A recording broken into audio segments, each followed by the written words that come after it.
Well, there are two things going on here. First of all, Oscar De La Hoya, the promoter, has a financial interest here.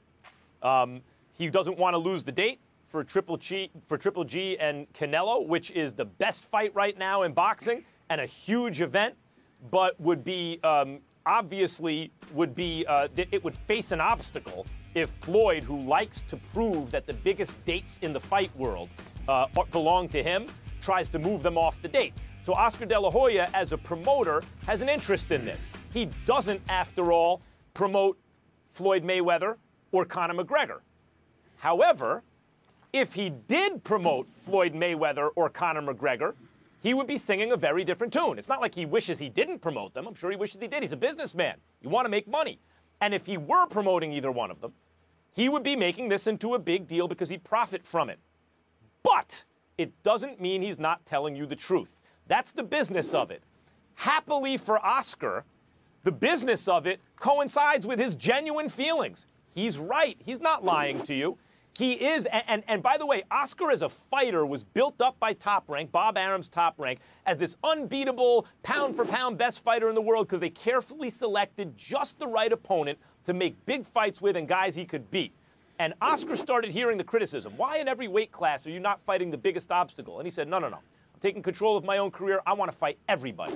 And so he has some losses on his resume. And he wasn't considered actually by some as great as he actually was. I mean, at the basically very end of his career, he gave Mayweather a really good fight when Mayweather was in his prime. Oscar was a totally great, all-time great fighter who's become a little underrated because he fought everyone, so he lost sometimes, but that's his competitive spirit. Mosley, Hopkins, Mayweather, Trinidad, Cortez, didn't matter who it was, Purnell, fought everybody. And so he's telling you the truth. He's a competitive guy. He loves boxing. He wants to see the best fight the best. He doesn't want to see something that's not a pure boxing match that's somehow more show business than fighting. He's telling you the truth there. He's not lying. This is how he feels.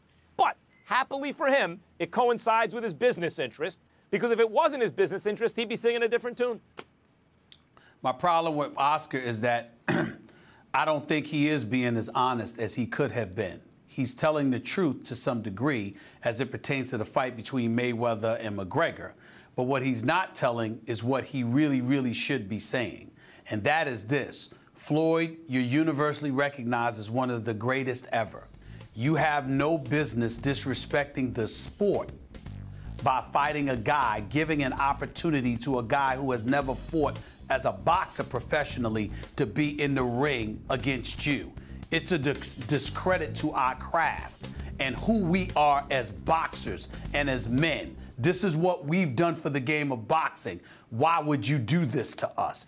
That's what Oscar should have been saying, because that way you can then make the argument that a public can respect and relate to by simply saying, don't go about the business of further discrediting our sport by showing that you're the marquee and moving us off of a specific date when you know Canelo Alvarez versus Triple G is a legitimate super fight. That's all Oscar had to say. Floyd is unapologetic about the money. That's the only reason he would consider this, to get 9 figures. Conor McGregor can't touch this man. Floyd is on another level as a boxer, unless Conor McGregor gets lucky. You don't think Oscar brought that up? I thought Oscar addressed your issue.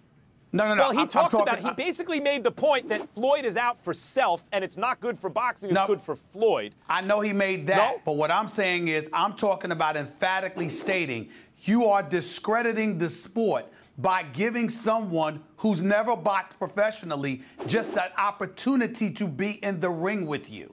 By saying that, I think ultimately that could compel, miraculously, it could potentially compel Floyd not to push back on a specific date, even though he's got no love for Oscar per se, or what have you. I think those are the kind of thing that ingratiates an Oscar's argument with the public, because you know you're getting a fight.